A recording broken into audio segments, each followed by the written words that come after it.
Hi Mike, thanks for coming in today.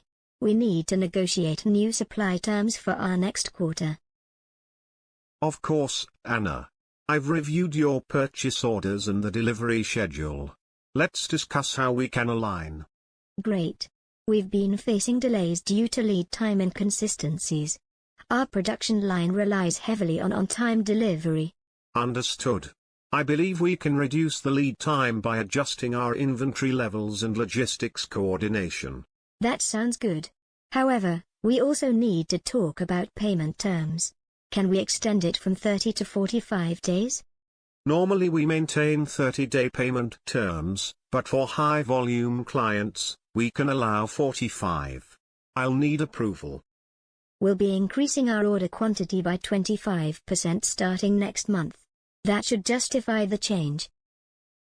Increasing order quantity could help reduce unit cost as well. That's beneficial for both sides. Exactly.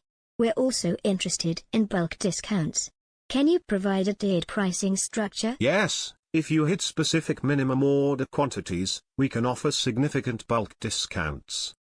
Another concern is quality control.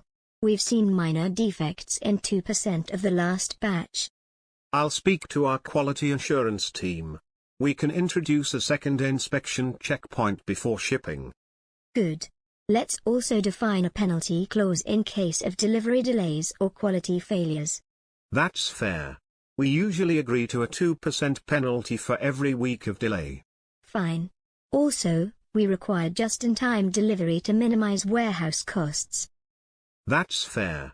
We usually agree to a 2% penalty for every week of delay. That's manageable. I'll share our production forecast every month. Excellent. Should we draft a revised contract? Yes. Let's finalize these points today and move forward with the contract revision. Perfect. I'll send the draft by Friday.